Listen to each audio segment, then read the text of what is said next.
Good evening. I'm sitting down because I've hurt my back. It's nothing that Putin did to me, but I'm going to tell you a story about myself and Putin, which is going to sound unusual coming out of a mouth of a person whose accent is the accent that I have. If you ask my friends to describe me in one sentence, that sentence would be, Bill Browder is Putin's #1 enemy. Now, how did a guy with an American accent end up becoming Putin's #1 enemy? Well, I'm going to go back in a little bit of family history. I am indeed American, but I come from an unusual American family. My grandfather, Earl Browder, was a labor union organizer in Wichita, Kansas in the 1920s. And he was so good at organizing the labor union that he was spotted by the communists. And they said, if you like labor unionism, you're going to love communism, why don't you come to Moscow? So my grandfather went to Moscow.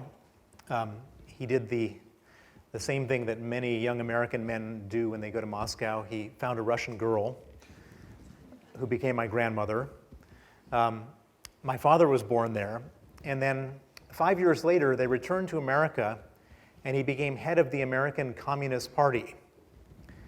He ran for president in 1936 and 1940 as a communist against Franklin Roosevelt. He was imprisoned in 1941. He was expelled from the Communist Party in 1945 for being too much of a capitalist. And then he was persecuted in the 1950s for being a communist. So this is my family legacy. I was born in 1964. I'm 52 years old. And when I was going through my teenage rebellion in the 1970s, I was trying to figure out a good way of rebelling from a family of communists. I tried growing my hair long. That didn't offend them. I followed the Grateful Dead for a few months. That also didn't offend them. But then I came up with this great idea, which was to put on a suit and tie and become a capitalist. And that really did offend my family of communists. So I became a capitalist. I went to business school. I went to Stanford Business School. And I graduated business school in 1989, which was the year that the Berlin Wall came down. And I was trying to figure out what to do with my life. And I went to all the on-campus interviews and went to lots of brown bag lunches and presentations by companies. And I couldn't get excited by anything. And then one day I had this epiphany, which was that if my grandfather was the biggest communist in America and the Berlin Wall has just come down, I'm going to try to become the biggest capitalist in Eastern Europe. And so I set out to do that. So I moved to London, and I eventually get a job working at an American investment bank called Salomon Brothers. And my very first assignment was to advise a fishing fleet in Murmansk in Russia on their privatization. So I get on a plane to Murmansk, which is located 200 miles north of the Arctic Circle. I get to Murmansk, and I'm met at the airport by the head of the fishing fleet. And the first stop before going to the hotel is he took me down to the docks to see one of their fishing boats. And this boat was just enormous. It was about 350 feet long. It was on many different levels, up and down. And at the top level, they caught the fish. At the next level, they separated the fish, and on the next level they canned the fish. It was like an ocean-going factory. And I asked this man, I said, how much does one of these things cost? And he said, it costs $20 million new. And I said, how many of them do you have in your fleet? And he said, we have 100. So I did the math, 20 million times 100 gets you to $2 billion worth of ships. And I said, how old is your fleet? And he said, about 7 years old. And I don't know much about fishing or ships, but I figured that maybe made it half depreciated, so $1 billion worth of ships. And I've been hired by this company to advise the management, whether to exercise their right to buy 51% of this company from the government. And so I asked him, how much is the 51% from the government going to cost you? And he said, $2.5 million. Let me just do the math for you again. They have $1 billion worth of ships, and they can buy 51% for $2.5 million. Now, you don't need to be any kind of financial genius to know that that's a good thing. And at that moment in time, I spotted something which changed my life forever, which was that the Russian privatization program was probably the single most compelling investment opportunity that's ever existed in the history of financial markets. So I eventually left Salomon Brothers. I moved to Moscow, and I set up an investment fund called the Hermitage Fund to invest in these privatizations. And I started investing with almost nothing, and then started getting more and more money in. And eventually, my fund grew from nothing to becoming the largest foreign investment fund in Russia with $4.5 billion invested there. It was a truly remarkable rags to riches story. But in the process, I discovered something really horrifying. I was managing all this money for all of these clients, all these people outside, and I discovered that all of the companies that I was investing in were basically robbing the company, I should say all the managements of these companies were robbing the companies blind. They were stealing money hand over fist. And I couldn't just sit there and do nothing about it. And so one day I decided that I need to do something to stop this, but how do I stop it? And I said to myself, well, we first need to understand how much money they're stealing. And so I decided to do something called a stealing analysis. And they didn't teach this class at Stanford Business School, how to do a stealing analysis. But, and I decided to do a stealing analysis of Gazprom, which is the largest gas company in Russia. And so to try to figure out how much money they're stealing, I couldn't exactly just go to the management of the company and say, excuse me, can you tell me how much money you're stealing, sir? Because nothing good would come from that. And I couldn't go to the investment banks that were doing the analysis of the companies and ask them how much money was being stolen, because those guys were so busy sort of putting their face up the backside of these people to get business that the last thing they would do is say something bad. But I decided that I was just going to make a list of all the people who knew about the stealing at Gazprom and ask them for a meal. Invite them to breakfast, lunch, dinner, tea, coffee, dessert, and see who would come. And so I made a list of all the people I thought, the competitors, customers, suppliers, ex-employees, anybody who I thought might have some knowledge of the stealing. And I didn't tell them my agenda in advance. I just invited them to these meals. And quite a few of them, out of curiosity, accepted my invitation. And so I sat down at my first lunch, and I discovered the most interesting cultural anomaly about Russia, which was that during the Soviet times, the richest person in Russia was maybe 6 times richer than the poorest person.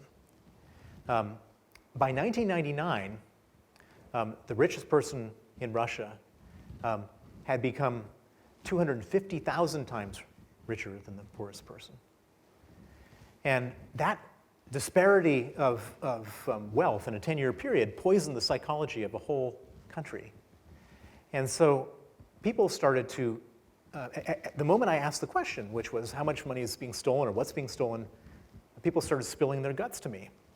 And so this guy we took to lunch, he started telling me all about one episode of stealing and another, and I was writing it down in a notebook, and the next meeting was the same, and the next meeting was the same. I filled up 2 full notebooks worth of information about the stealing at Gazprom. And it was really very remarkable information, shocking stories. But I had no idea how much of what I was being told was true. And so I didn't really know what I could do with all this information. And then one day we had this amazing lucky break. I have this very smart guy named Vadim, my head of research, who works for me. He was at a traffic light in Moscow at a place called Pushkin Square, where the traffic basically grinds to a halt. And at Pushkin Square, because the traffic grinds to a halt, it's sort of become this outdoor market for street urchins selling things to cars. They're selling cigarettes and pirated DVDs and lighters and all sorts of other interesting stuff. And some kid knocks on his window and said, he rolls down his window and he says, "What do you have?" And the kid says, "I'm selling databases." I said, "Databases? What do you mean?" So he has a down parka. He opens it up, and he has these discs in his down parka. And so he said, "Well, what's that one?" He said, "That's the Moscow Registration Chamber database." And this was the database with all registered ownership of Moscow-based companies, and something we've been looking for. And he said, how much? And the kid said, $5. So he bought this thing for $5, and he comes back to the office smiling and happy and says, some kid claims he sold me the Moscow Registration Chamber database for $5. And this is before the days of computer viruses. So we put the disk into the computer, and sure enough, it's an all bells and whistles Moscow Registration Chamber database. And the most interesting thing is on the front of it, there's a telephone number to call for other databases. So we call the telephone number.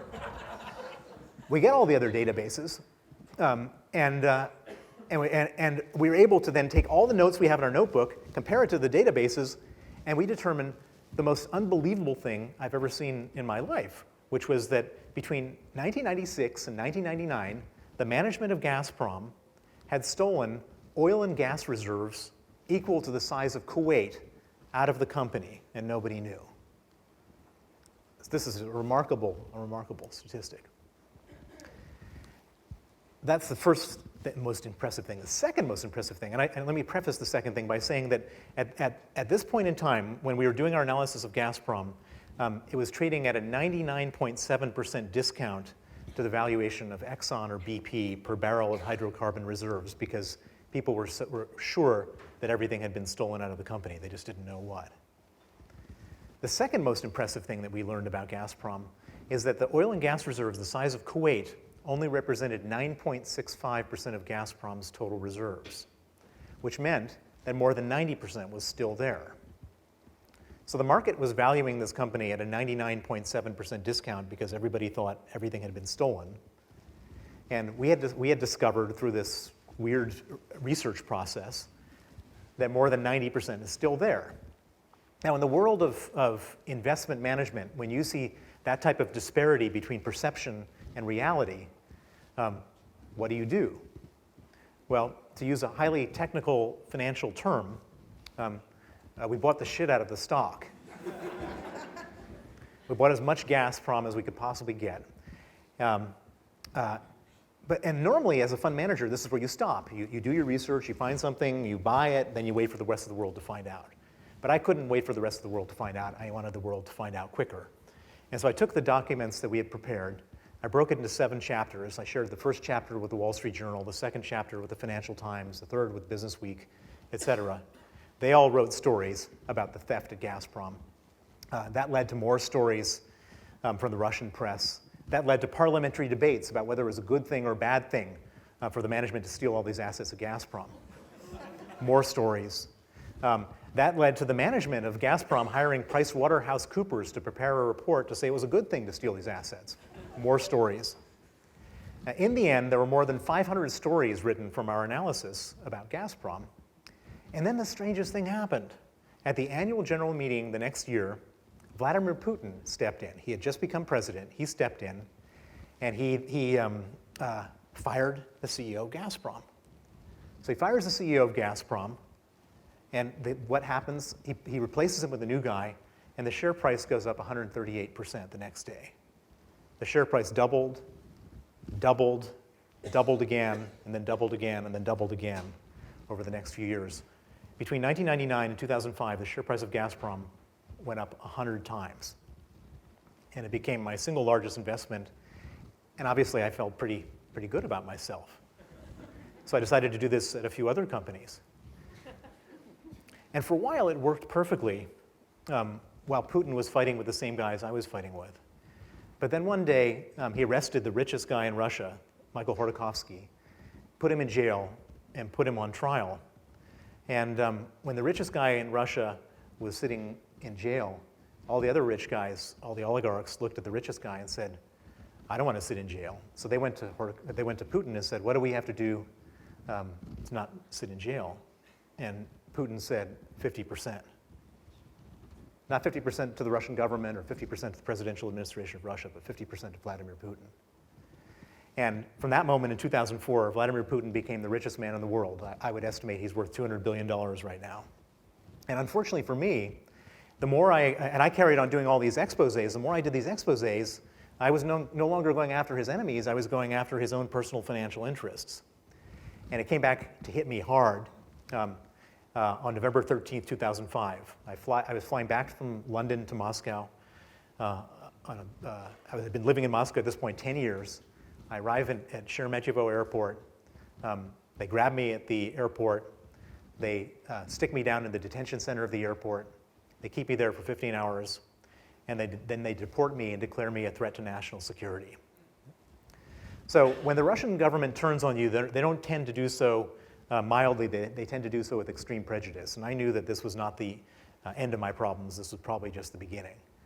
And I said to myself, we got to get our people out and get our money out. And so we quickly evacuated our staff, and then we quickly and quietly sold every last security we had in Russia without them grabbing them. And I dusted off my hands. I thought that was a pretty exciting, dramatic chapter in my career. Let's move on to the next thing. So I moved on to the next thing. And then 18 months later, and I did keep my office in Moscow and kept in case something ever changed, and I had one person there. 18 months later, on June 4th, 2007, 25 police officers raided my office in Moscow. 25 more officers raided the office of my law firm in Moscow, an American law firm. They seized all of our corporate documents. And the next thing we knew, those corporate documents were used to steal our empty investment holding companies through which we had invested all of our money. I was shocked that the police would be involved in stealing our companies. And there's nothing in them. But I was shocked that they would be doing this. And so I went out and hired the smartest lawyer I knew in Moscow, a young man named Sergei Magnitsky, to investigate, figure out why they were stealing the companies and what we could do to stop them. Sergei was a 35-year-old lawyer working at an American law firm. He went out and investigated. And he came back and said, there were two objectives to them stealing your companies. One was they wanted to steal all of your money, but you got it out before they could get to it. But two, and he said, this is the most cynical thing I've ever seen. When we were selling all of our securities down to get them out of the country, we had a profit of $1 billion, and we paid $230 million of capital gains tax to the Russian government. And these guys who stole our companies went back to the tax authorities 2 days before Christmas in 2007, and they said there was a mistake made in the previous year's tax filing. The $230 million was paid by accident or by mistake. We'd like that money back. This tax refund was the largest tax refund in the history of Russia, was paid back the very next day, on the 24th of December, on Christmas Eve, no questions asked. Sergei and I were convinced this was a rogue operation, and if we just exposed the bad guys, then the good guys get the bad guys, and that would be the end of the story. We wrote criminal complaints to everybody in Russia, and then Sergei testified against the police officers involved, and we waited for the good guys to get the bad guys. A month later, after Sergei's testimony, we discovered there were no good guys in Russia. The same people that Sergei testified against came to his home at 8 in the morning, arrested him, put him in pretrial detention, and then began to torture him to get him to withdraw his testimony. They put him in cells with 14 inmates and 8 beds and left lights on 24 hours a day to impose sleep deprivation. They put him in cells with no heat and no window panes in December in Moscow, so he nearly froze to death. They put him in cells with no toilet, just a hole in the floor where the sewage would bubble up. They moved him from cell to cell to cell in the middle of the night. And all of this was with the intention of getting him to withdraw his testimony against the police officers and to sign a false confession to say that he stole the $230 million. And Sergei just absolutely refused to do that. And so the torture got worse and worse and worse. And very tragically and shockingly for Sergei, his health started to break down. He ended up losing 20 kilos. He developed terrible pains in his stomach. He was diagnosed as having pancreatitis and gallstones, and he got an operation, which was scheduled for the 1st of August, 2009. 1 week before the operation was supposed to happen, they came to him again with this proposal to sign this false confession. Again, he refused, and they abruptly moved him to a prison with no medical facilities, a maximum security prison called Butyrka, and at Butyrka, his health completely broke down. He went into constant, agonizing, terrible pain. He desperately needed medical attention. He applied for it. All of his applications were either ignored or rejected. And on the night of November 16, 2009, Sergei Magnitsky went into critical condition. And that night, the authorities didn't want to have responsibility for him at Butyrka, this new prison. They put him in an ambulance to another prison that had a medical facility. When he arrived at the new prison, instead of putting him in the emergency room, they put him in an isolation cell, they chained him to a bed, and then 8 riot guards with rubber batons beat him to death that night. That was November 16th, 2009. That was about 7 years ago. I got the news the very next morning, and it was the most heartbreaking, shocking, horrific news that anyone could ever get. And since then, I put aside all of my business activities and have made it my life's work to try to get justice for Sergei Magnitsky. Now, the reason we know a lot of the details of what happened to him is that Sergei wrote it all down. He wrote 450 complaints in his 358 days in detention, documenting how they went about torturing him. And strangely, in the Russian system, they allowed him to file these complaints. He'd hand a stack of these complaints to his lawyer once a month, handwritten, and they would file them, and we'd get copies. And so we figured with all this evidence, somebody would have to go to jail. But instead of prosecuting anybody, the Putin regime circled the wagons. They exonerated everybody involved. They gave special state honors to the people who were most complicit. And in the most shocking travesty of justice, 3 years after they killed Sergei Magnitsky, they put him on trial in the first trial ever against a dead man in the history of Russia. And they put me on trial as his co-defendant. I was sentenced to 9 years in absentia.